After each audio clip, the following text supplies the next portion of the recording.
嫂子怀了第4胎。婆婆却说，如果又是儿子，就过继给你们。反正你生的是个赔钱货，你俩挣的钱就该给我大孙子用。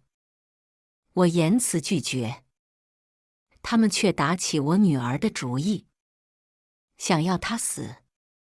可她不知道，真正快要死的人，其实是他们全家。大家好，开始今天的分享之前，希望你能给人间烟火点个订阅，我将会分享更多优质的内容。早晨饭桌上，婆婆张春兰抢过女儿的鸭腿，塞进了自己碗里。女儿乐了，有些委屈，却不敢说话，只能继续埋头吃着碗里的饭。婆婆得意地嗦着筷子，紧接着嘴角向下撇出一个嫌弃的表情。丫头就是生下来给别人的，吃个她一口饭都耷拉着脸，以后还得了。说完，婆婆特意看了老公一眼，还是男娃娃好养活。儿啊，你说是不？丈夫无奈叹气，见我没反应，小声应和着：妈说的对，妈，你多吃点，免得生病。前2天还闹着不舒服。我端起桌上的鸡蛋羹，放到了女儿旁边，摸着她的头安抚着，难得没有反驳。2天前，婆婆忽然身体不舒服，我送去医院做检查。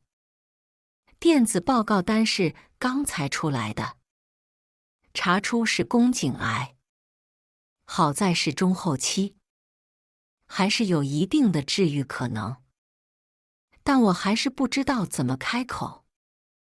这时，婆婆又敲了敲桌子，把我的注意力吸引了过去。李晓啊，你嫁过来这么多年，我老婆子也没强求你生男娃，这全天下可找不出第2个了。我点点头，附和着：妈，这些都是婚前说好的，您愿意支持就好。回忆起来，嫁过来这些年相处还算是和平。婆婆虽然小毛病不断，在孩子这个事情上没有催过我。婆婆见我男的没有对着干，语气带着满意，连脸上的褶子也舒展了不少。晓得就好，你嫂子又怀孕了，到时候你得去伺候坐月子。我错愕地抬头，一时间不知道是我听错了，还是婆婆在说梦话。我看着婆婆，蹙眉不解：妈，你这是什么意思？一旁的老公也在打着圆场，讨好般给我夹菜，笑嘻嘻的。嫂子托关系查出来又是男娃，他家里不富裕，养不起这孩子。小小，一家人你就体谅一下吧，你的钱那么多。我立马冷下脸来打断他的话：你嫂子不容易，和我钱多有什么关系？婆婆嘴里的菜吃得吧唧作响，含糊不清地说着：你和我儿子的钱以后都是要给大孙子花的，既然你嫂子这胎还是男娃，你就抱着养。说完，婆婆瞥了一眼正在夹菜的乐乐，用筷子一把打掉了她夹起的肉。丫头生下来都是别人家的。再说了，你嫂子家里3个男娃的彩礼哪里出得起哟？得生个女娃卖了才有腮。你家没儿子，当然你家给。看着女儿委屈的神色，我忍不了了。老公却一把抓住我的手，安抚着让我坐下，接近于讨好的说着：“小小，妈说的也对，正好是个男娃，你也不白出钱，咱们抱过来给乐乐做个弟弟也好。”说着，老公转过身看着女儿，拿着鸭腿又哄着：“乐乐，你是不是也想要个弟弟？快和妈妈说呀！”乐乐瘪着嘴，哇呜一声就哭了出来：“我不要弟弟，我不要！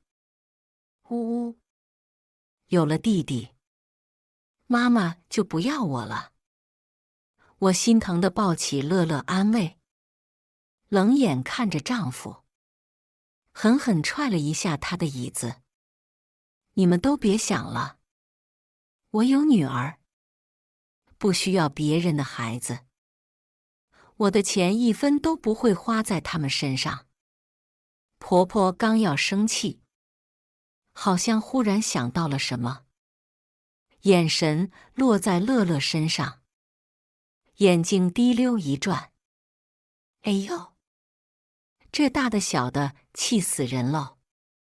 儿啊，快扶我回房间休息一下。”刘斌走的时候狠狠瞪了女儿一眼，快速搀扶着婆婆回到了房间。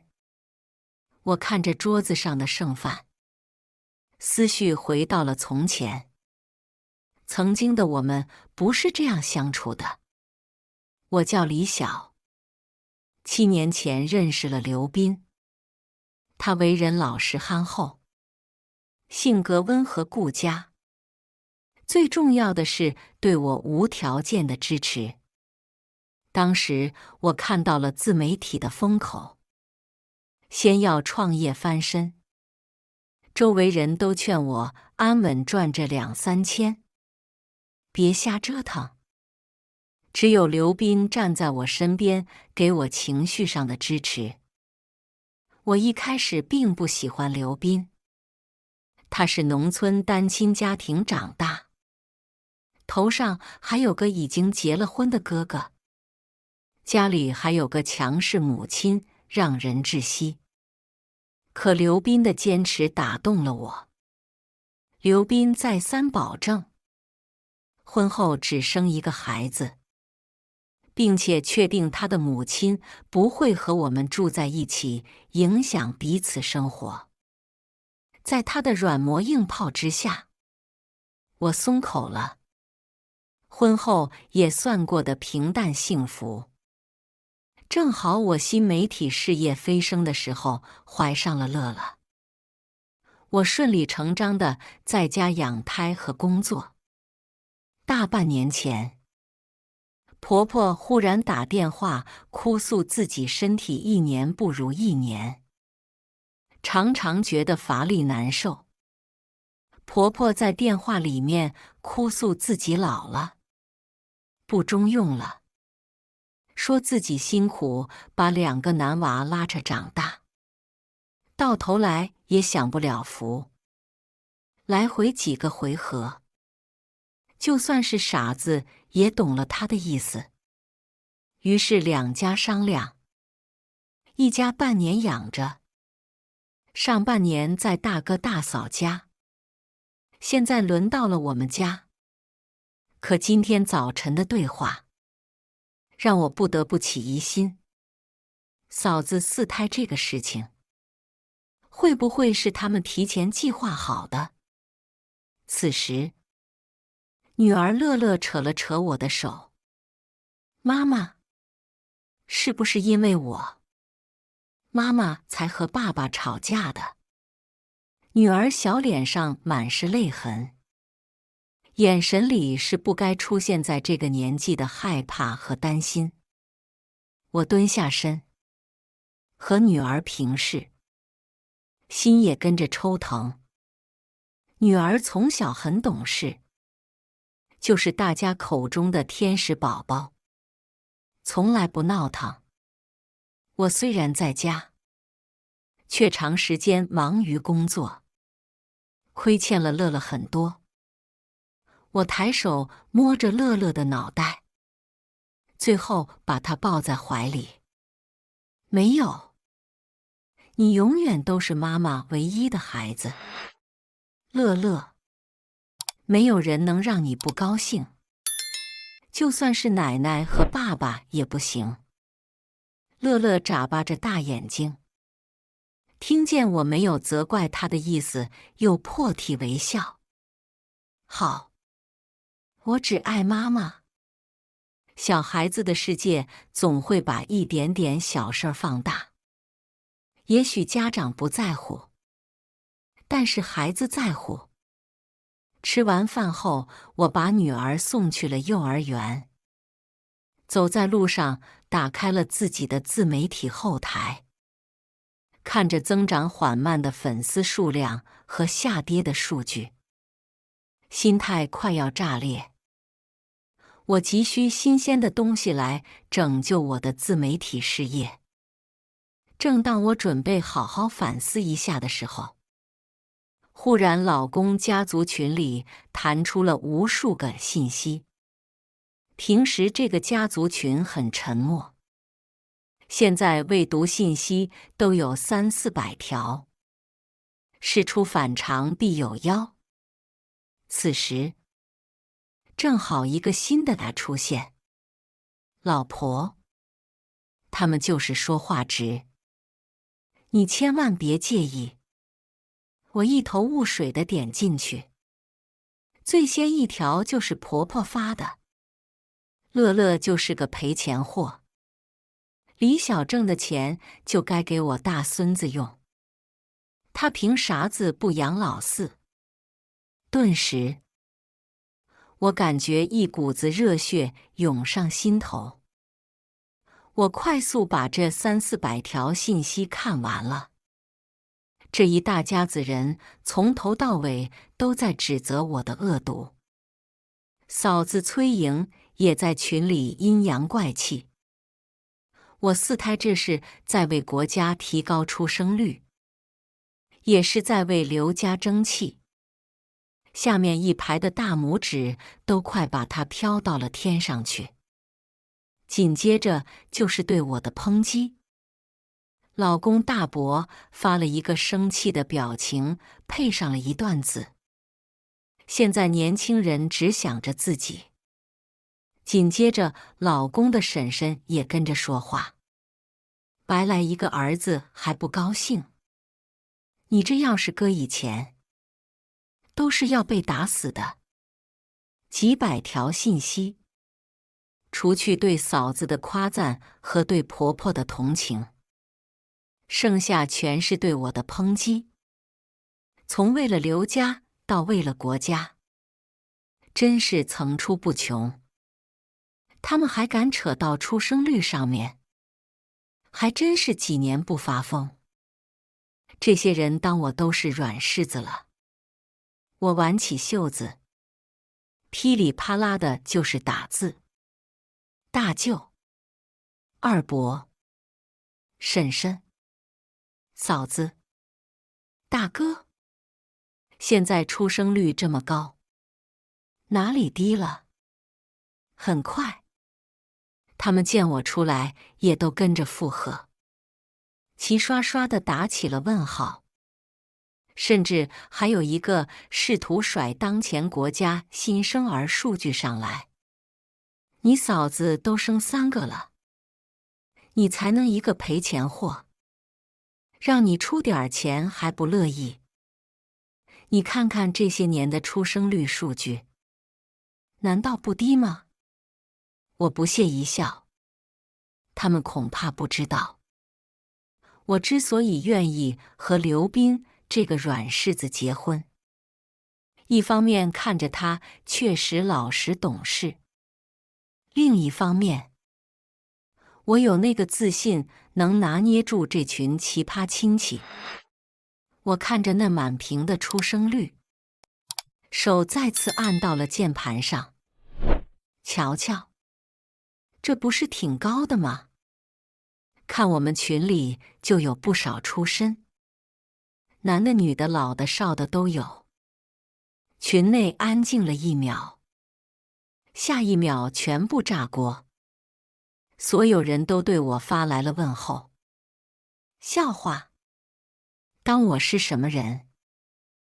我自媒体博主走的就是吐槽影视和批判不良风气这条路。不好意思啊，你们骂人到了我的领域上了。紧接着，我快速从各种表情包里找出了个竖中指表情，发出以后直接群消息免打扰。至于为什么不退出，我总感觉依照婆婆的性格是誓不罢休的性格，这个群或许留着还有用。老公刘斌的电话在第一时间打了过来。一开始我在群里被说的时候，不见他这么着急。接起来，那边就传来略带责怪的声音：“老婆，你怎么回事儿？那都是家里的亲戚，你怎么一点面子都不给？你平时不是这样的。”我呵呵一笑，有没有一种可能，之前是他们不主动找我，但我现在还不打算和老公撕破脸，日子还得过下去。刚才我被欺负的时候，你在哪儿？刘斌，你还是不是我老公？你别忘了，现在的你可还欠着我的钱呢。那边的人明显一顿，直接服软。大家都是说着玩的。老婆，你别生气，我这就去轰轰妈。我应声挂断了电话。要问刘斌为什么这么窝囊，当然是他被裁员了。现在家里全靠着我的工资养活。刘斌这个人能力不足，但胜在勤劳肯干。这些年，也许是我的成功也养大了他的胃口，导致他在公司做事愈发浮躁。半年前，他工作上出现大失误，被辞退了，而他的存款在完房贷后所剩无几。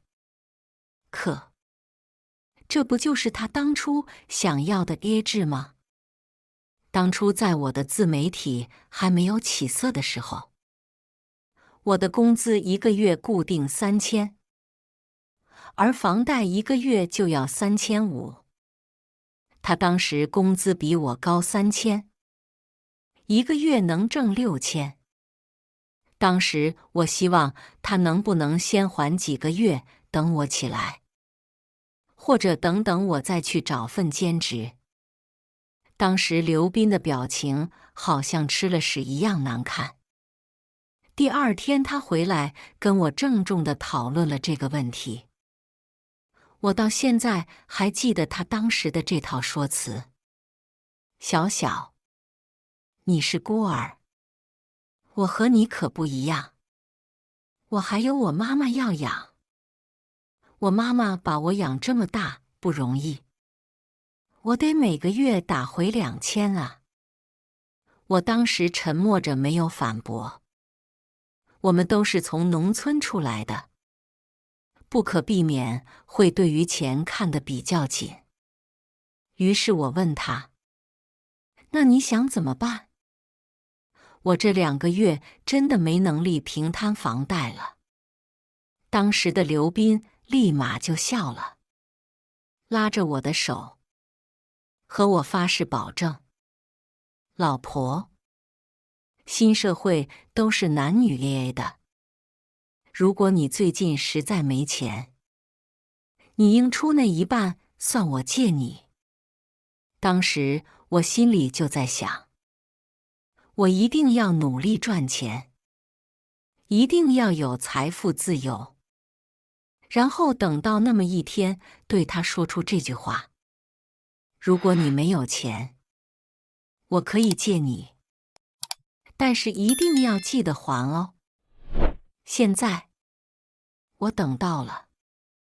刚到家门口，家里传来隐约的啜泣声，还有谩骂声。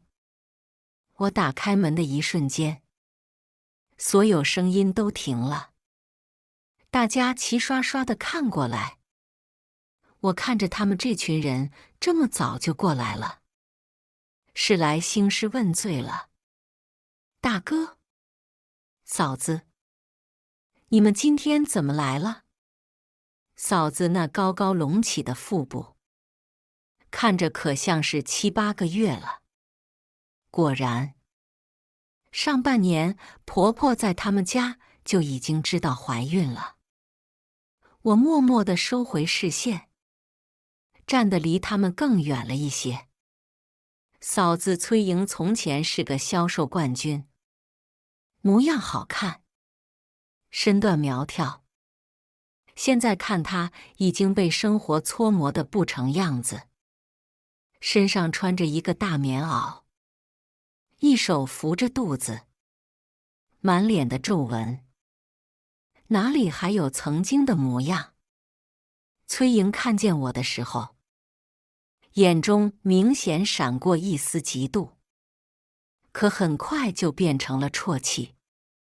小小，我是来找你的。嫂子有事儿想跟你商量一下。旁边的刘武一身赘肉，正恶狠狠地盯着我，手里还拿着手机，正在网赌。刘斌则坐在一边，低着头，不敢看我。婆婆则是趾高气昂的，拿出我买好的车厘子分给他们吃。那么贵的车厘子我都没舍得吃。嫂子，有什么事儿您直接说吧。崔莹像是做了很久的心理准备，她摸了摸肚子，面露难看。这4娃我们家实在养不动了。小小啊，你不如就养了吧，反正你家就一个妮子。说着，他看了一眼我的神色，脚下持续地朝着我这边挪动了一下。你这些年赚了不少，总不能把家里所有的钱给那嫁出去的闺女儿吧？我看他离我越来越近，心里了然，直接开口回绝：嫂子，你肚子里面爬出来的，我养了算怎么回事？老大刘武放下手里的瓜子，抽空瞪了我一眼，语气是高高在上的教育。李晓，这点你就不如你嫂子。女人啊，那是得说生就生。刘斌被他哥架着起来，他明显底气不足。老婆，咱们家什么事儿都依着你。今天这事儿，我哥都出面了。你看，我听这话简直有点想笑。他哥是人民币吗？我还得见一次爱一次，还要尊敬面子。不知道一个天天逼自己老婆生孩子的男人，有什么值得骄傲的？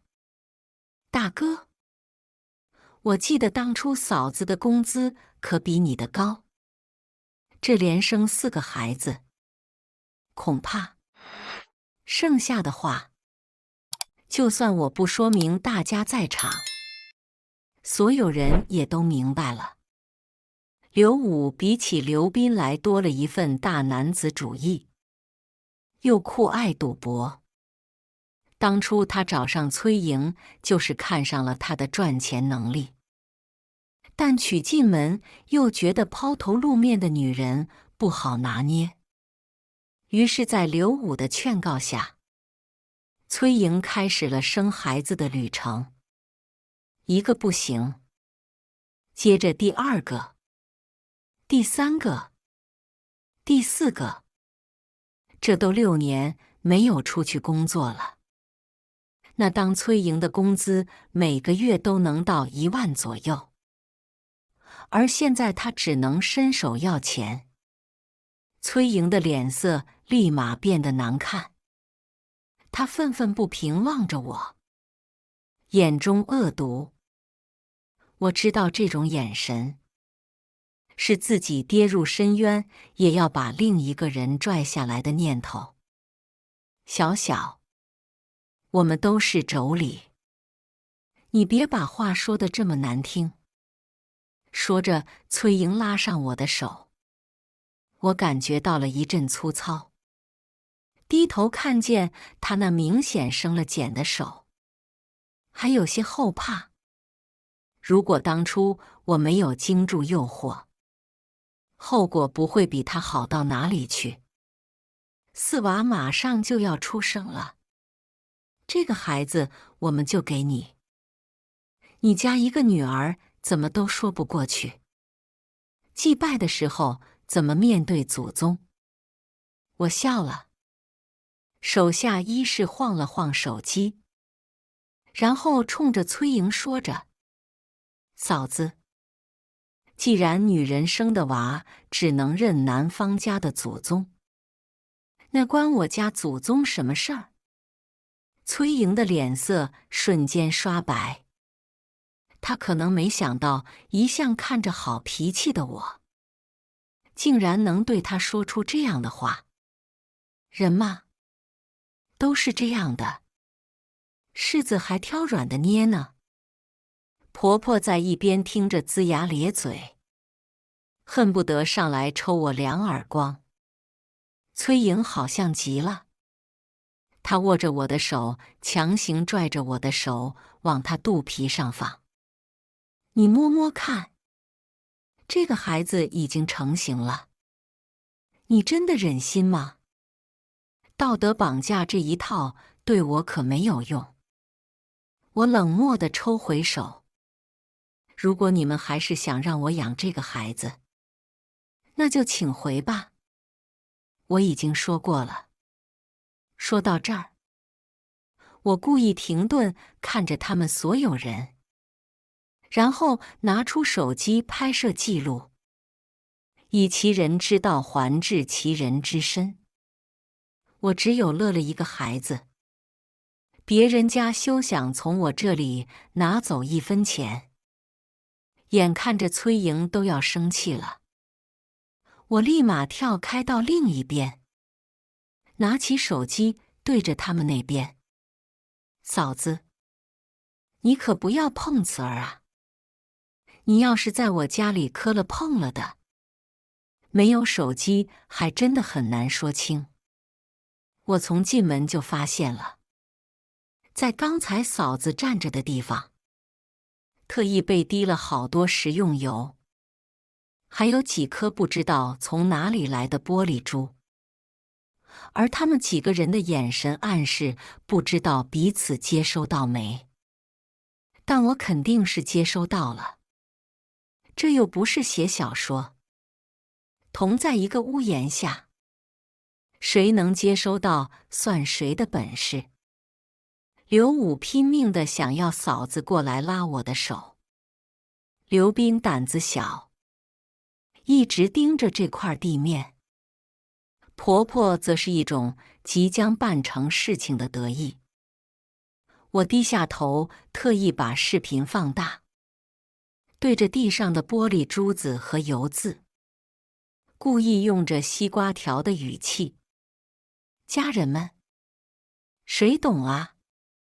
有人怀了孩子不想养，现在8个月想这样讹我，让我养呢。说完，我成功的看到他们的脸都黑了。婆婆是第一个被气得破防的。作为晚辈，我觉得我有义务提醒他们一句：舆论的作用是可怕的。嫂子，你们如果不想被人骂，那就好好负责。看到他们若有所思的神色，我满意的笑了。回到房间，不知道他们又在外面商量什么。我看着手机上的检查报告，犹豫2秒，回忆这2天前婆婆的嘴脸，只觉得可笑。2天前我正在家里创作，婆婆突然敲响我的门，她有些局促。那还是我第一次在她的脸上看见这样的表情。婆婆支支吾吾的看了我一眼，关上了门。小小，妈和你说个事儿。我还以为是怎么了，被吓了一跳。婆婆张春兰看着我，像是有什么难以启齿的事情。妈，最近身体下面又来那个了。这句话像是个霹雳。足足过去了1分钟，我才知道她说的是什么。婆婆的眼神里带着蒙昧和隐隐期盼。你说这是不是又能怀了？我老婆子还能回春呢？我当时强压着想抽嘴角的冲动。人在绝经以后再来，绝对都是有问题的。但当时不好表现得太明显，只能先宽慰。妈，没事儿，我带你去检查。当时的婆婆拉着我的手指，夸我就是她的亲女儿。这才过了2天，我就成了那个让她厌烦的人。看着这个报告单，我有些迟疑，想着我原本的计划要不要继续下去。一下午，我坐在书桌前，都有些心烦意乱。到了晚上，我接了乐乐回家，哄着睡着后，再次看了眼后台数据，还在持续下跌。又看了看还在睡觉的女儿，心里有了想法。当晚，刘斌回来了，他小心翼翼地越过我，躺在了旁边，试探性地看了我好久，最后沉沉地睡去了。等过了一会儿，我睁开一双无比清明的眼。他大概忘了我做自媒体的日夜经常都是颠倒的。我拿起他的手机，密码还是曾经的那个。我轻车熟路地打开手机，翻找到了小号的聊天记录上。就算是有了准备，还是被眼前这一幕震惊到了。上面是刘斌出轨的一个年轻女大学生。刘斌在里面信誓旦旦地保证，一旦等我把钱全部交出，他就离婚，顺理成章地和这个女大学生在一起。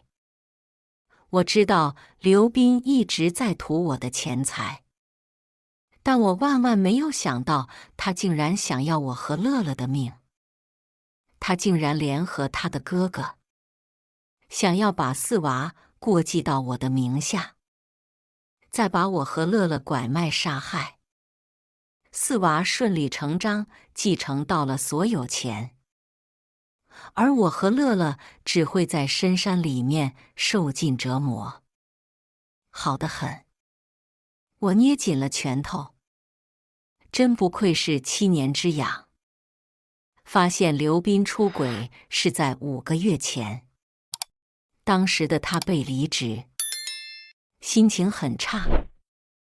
我本想偷偷帮他清空购物车，好给他个惊喜，却没有想到无意间看到了他和另外一个女人交易密切。顺藤摸瓜，找到了刘斌小号。当时只是精神出轨，并不知道那个女大学生已经怀孕。我念着从前并没有挑破，事到如今看来，他的胆子还是太大了。所以从他嫂子怀孕到刘斌离职，再到婆婆要住过来，这一切的一切都是他们两家的阴谋。图钱出轨并不可怕，我只是没有想到，看起来老实的刘斌竟然还要图我们的命，连乐乐的都不放过。顿时一股寒意从脚底漫起。既然他们不仁，就不要怪我不义。我笑着把这些消息拍摄下来，再次把手机放到了他的旁边，并且把拿到手的纸质报告单直接撕了个粉碎。既然他们想玩，那我们就看看先死的人到底是谁。第二天一大早，婆婆好像变了个人似的，一大早就准备了丰盛的早餐。看见我也是笑脸相迎，仿佛昨天的事情从未发生过。刘斌也早就帮我盛好了饭，还主动帮忙捏肩。老婆，乐乐已经送去学校了，你最近工作辛苦了。我看着他们这群讨好的样子，贾谊还在生气。你们有什么话就直说。刘斌脸上的笑容马上就要挂不住了，他赶紧坐在我旁边，拿出了一个保险合同。我瞥了一眼，心中泛起冷笑，还真是想物尽其用，面上却是疑惑。意外保险？买保险做什么？刘斌立马讨好的笑。老婆，钱再多也会花完，为了将来咱们不拖累女儿，买份意外事故保险安心啊。这也是你给我最好的安全感。以前我只觉得刘斌这个人笨，现在发现他真是又蠢又坏。给我的安全感，难道这不是他的安全感吗？怎么不给妈买一个？我喝着桌子上的粥，看见婆婆已经坐在了对面，开始狼吞虎咽地吃。婆婆小时候家庭环境不好，如果吃得慢，就更没有吃的了。这个习惯她一直保留到现在。婆婆抹抹嘴冲着我笑，却没发现自己的脸色一片蜡黄。我这一把老骨头，指不定还能回春儿呢，身子骨好得很。我敲敲桌子，把其中一份合同推到了她的面前。妈，都是一家人，哪有我们买了不给你的份儿？既然都是为了乐乐，那不如妈，你受益人写乐乐吧。婆婆的脸色瞬间就变了，她一脸的严肃，觉得晦气直接推开了。浪费这个钱干什么？对了，你嫂子之前被你气到了，今天进了医院，你得去看看。没讹上我，把自己气到了。老婆，快签约后赶紧去看看吧。再说我们都是一家人。刘斌冲着露出一笑。我盯着刘斌，忽然就笑了。既然他们不客气，那我可就按原计划实行，也不心虚了。好，签约。老公，你真贴心。看到我在签约，刘斌当即松了口气。对了，老公，卧室里我放了80万的黄金，你可不要动。那都是给乐乐未来准备的嫁妆。刘斌眸光一闪，好像有了新的计策，表面上点头同意了。我也笑着拿包包出去，打算去看看我那好嫂子。也亏得刘斌从我们结婚开始，一切开支都是 A， 这导致我和他之间的共同财产几乎没有。刚出了门，我就看见手机监控前出现了刘斌和婆婆。婆婆打开保险箱，笑得合不拢嘴。儿啊，我就说这个女人有钱不舍得给我们花。你放心，保证这俩赔钱货死得远远的。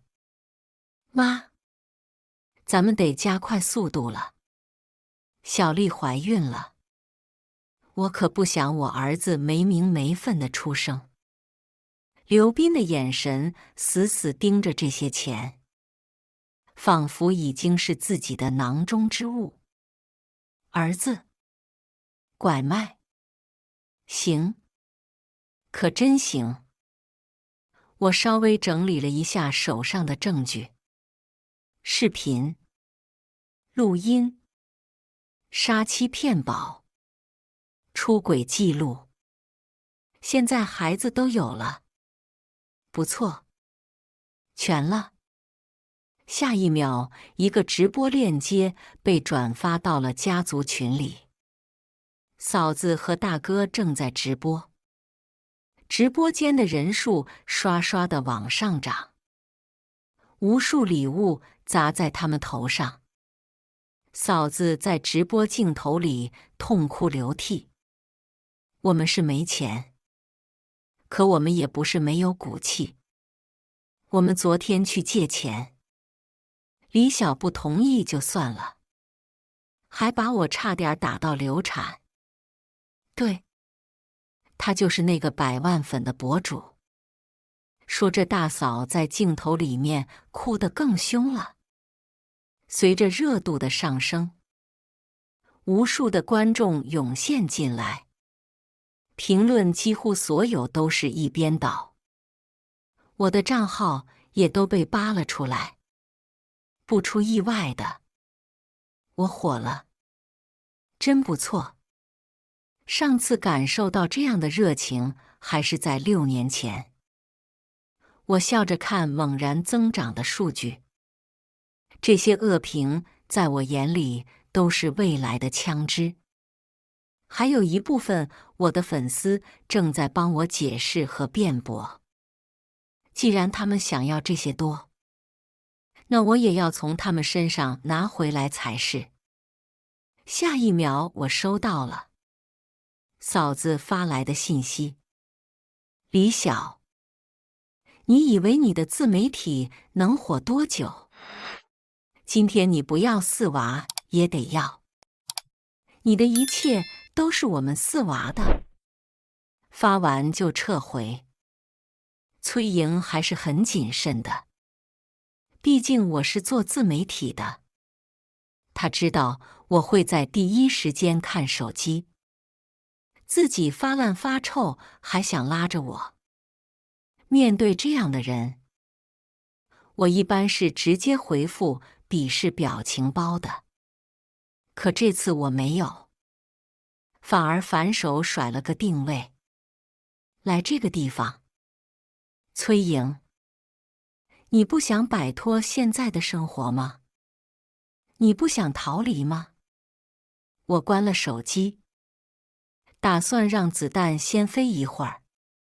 既然人贩子想要一个大人，一个小孩儿，那为什么不能是他们呢？果然，不到2个小时，崔莹借口产检下播，一个人独自出来找到了我。我知道他一定不会担心继续和刘武继续为伍。这样的男人，吃喝嫖赌都全了。曾经的崔莹怎么可能会甘心一直生孩子？刘斌和刘武怎么会有那个脑子来布这些局？这一切的背后都是崔莹。她太嫉妒了。崔莹走了过来，她看着我，露出得意的表情。李晓，你还不是要求我？我笑着端起面前的咖啡。嫂子，生4个孩子感觉怎么样？听到我说这个话，崔莹脸上的表情立马绷不住了。你想保住你的号，就必须领养4娃。李晓，我们可以一起继续创作这个号啊。你把密码给我，我标题都想好了。单身母亲一起抚养孩子，你觉得如何？我没忍住，噗呲一下笑出来。崔莹的胃口是真的大，她竟然还想要我的账号。天下哪有这样的好事儿？能够坐享其成，我觉得不怎么样。崔莹，你挺能生的，是易孕体质啊？你有病啊？崔莹不知道我为什么要说这个，红着脸就要骂人。我是想过以其人之道还治其人之身，让他们自食恶果。我承认，一开始我想要把嫂子和她孩子一起卖了，想让刘斌身败名裂，想要婆婆不知道病症，最后痛死在家里，想要刘武被追债闹得永不宁日。可我还有乐乐，这是我给他上的第一课。我们都应该成长在阳光下，用法律的手段才是保护自己最佳方式。他们可以有污点，而我们不能。我没病，是你有心病，自己逃不出来，还想拉我下水。刘武是个蠢货，刘斌是个软柿子，可我不是。我站起来，把包摔在他的脸上，站起身，拿出了聊天记录，把我和乐乐卖了，联系上了人贩子，4娃到我名下。你拿着我的钱和账号，过我的人生。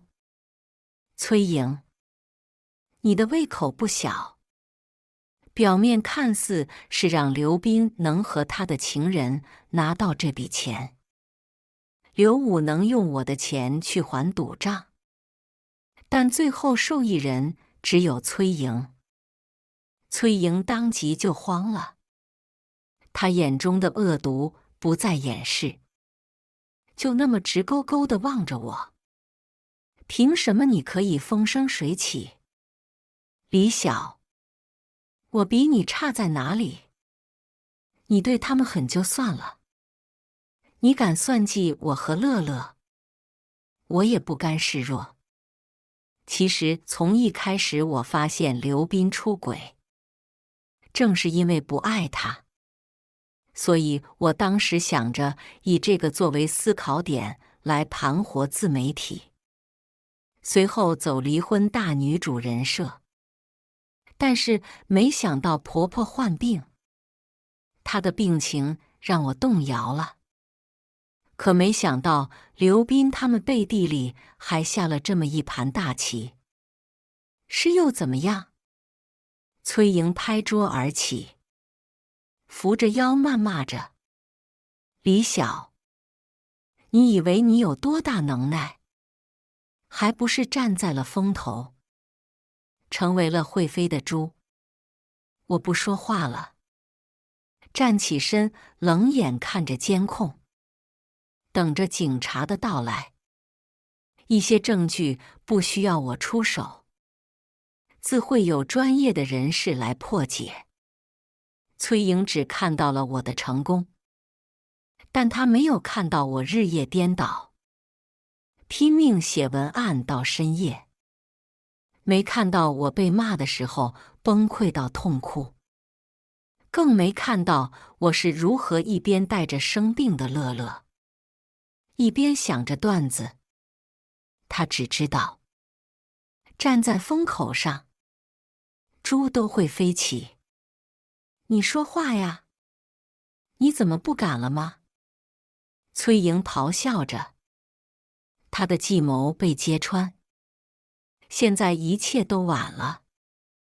你就算知道了，又能怎么样？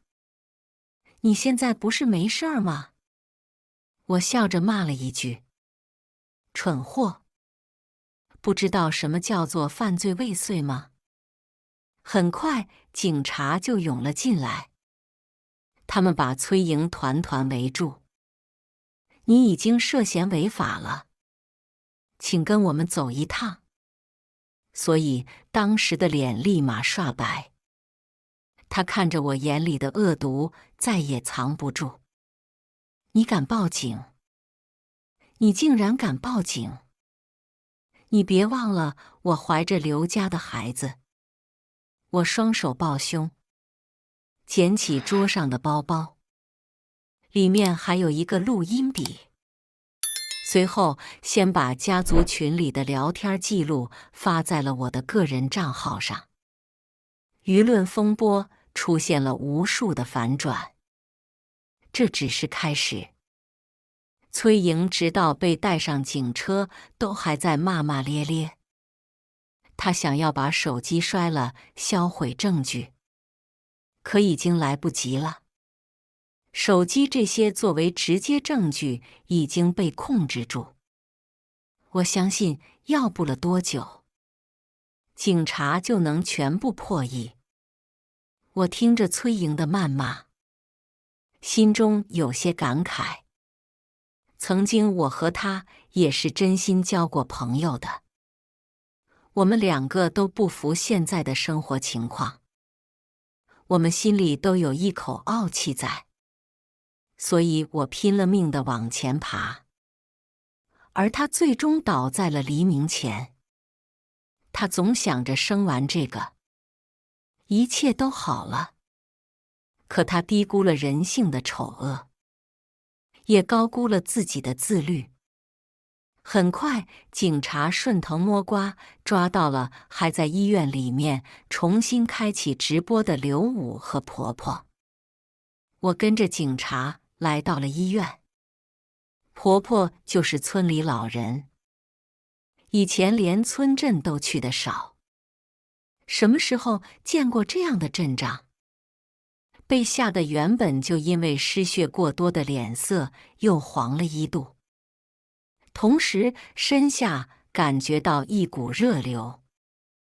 她又出血了。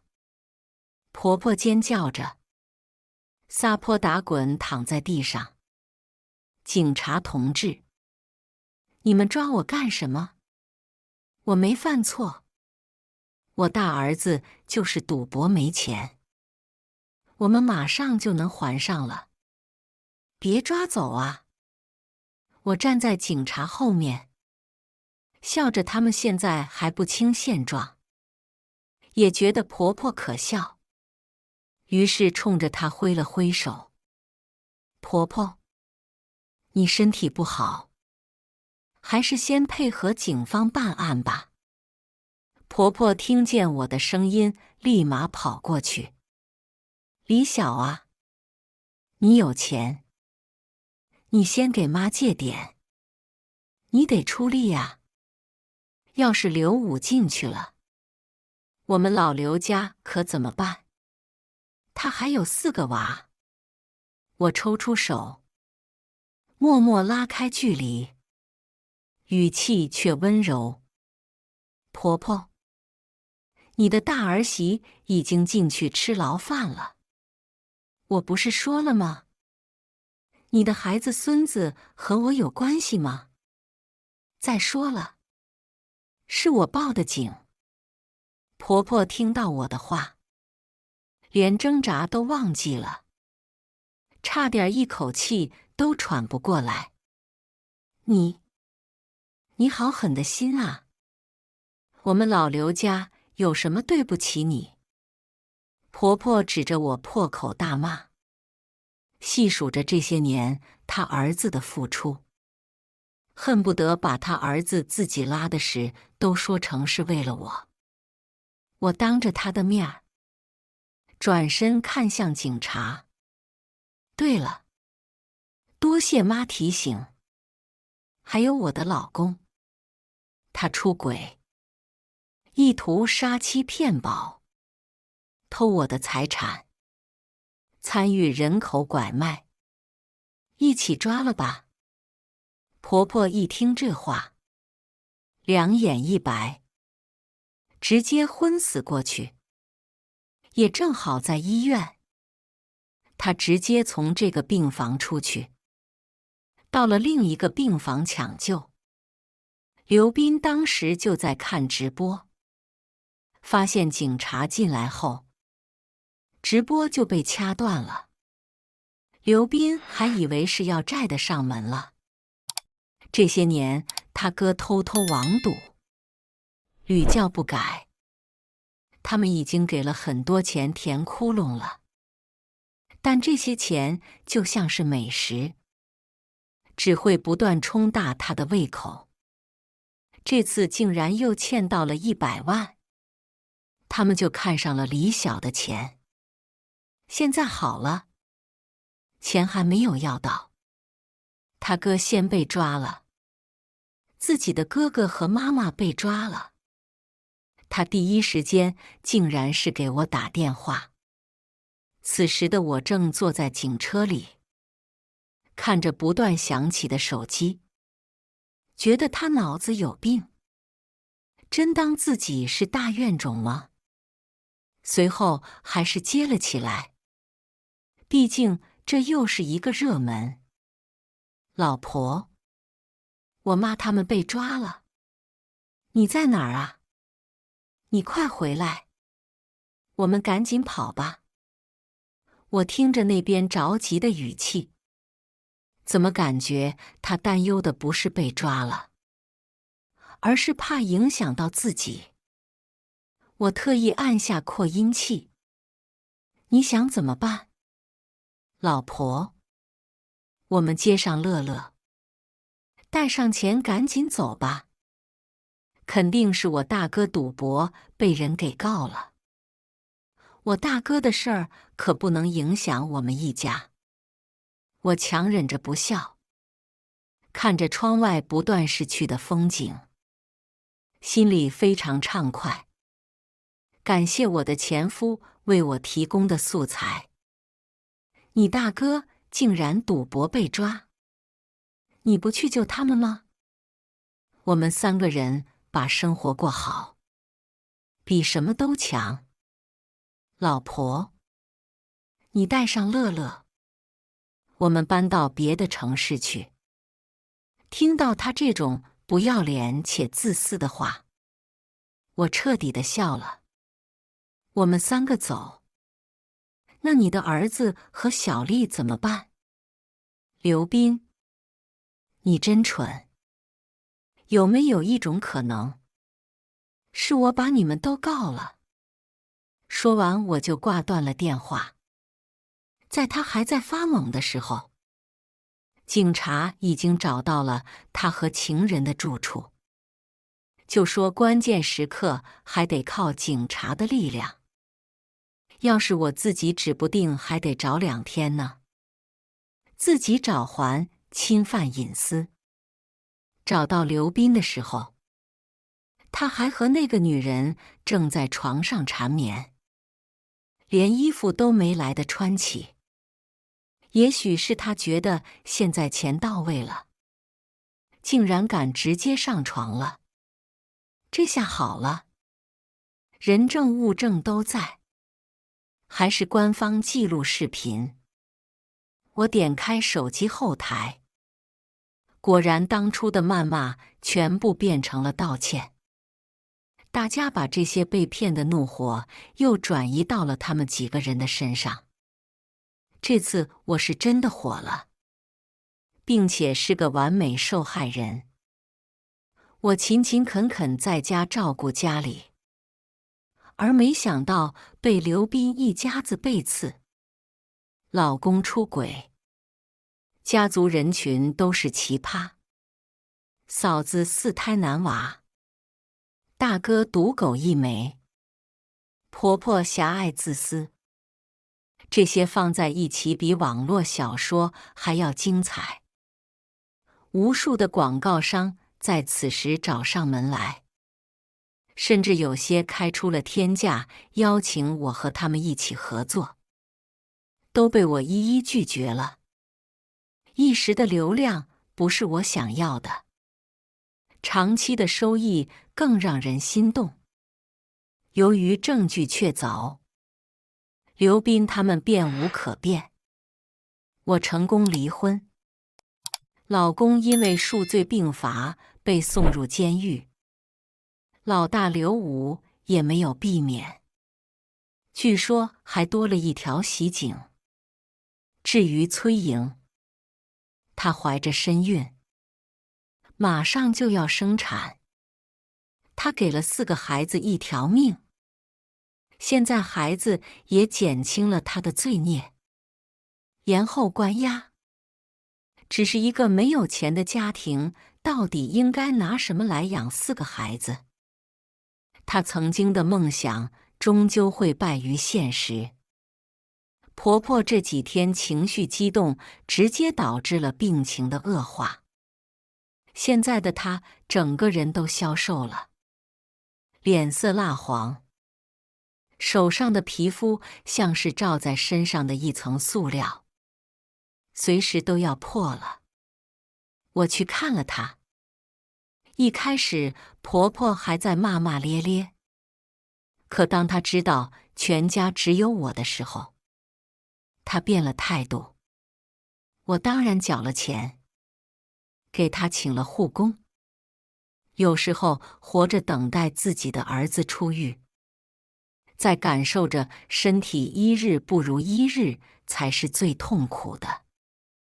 把一切事情解决了，我的粉丝和数据也呈现了井喷式的暴涨，成功跻身千万级别 UP 主。而我的故事还没有讲完。当天晚上，我牵着乐乐的手走在路上，感觉风都是甜的。乐乐抬头看着我，他也不知道我为什么高兴。妈妈，今天有什么事情很高兴吗？我蹲下来，很认真地在问他。妈妈和爸爸成功离婚了，他们都被抓走了。从此以后，乐乐只有妈妈了。乐乐睁着无辜的双眼，思考了一会儿，最后他也跟着笑。妈妈曾经跟我说过，任何不高兴、不满意的事情都要及时解决掉。我没想到乐乐竟然把我的话都听了进去，我有些意外。不过还是要给他补充一句，任何事情都要在阳光范围内。我们生长在阳光下，沐浴在春风中，一切都要是合理的手段谋取利益。我给乐乐上了他人生中的第一课。还有哦，乐乐，处理解决的手段，一切都要在法律之内。知道吗？女儿似懂非懂的点点头。她眯着眼睛，丝毫没有受到这次事情的影响。知道了，妈咪。那晚上可以吃黄焖鸡吗？我摸着她的脑袋，轻轻点头。当然可以。以上就是今天分享的故事。大家有什么想说的、想吐槽的，欢迎在下方评论交流。也更希望能给人间烟火点个订阅，我将会分享更多优质的故事内容。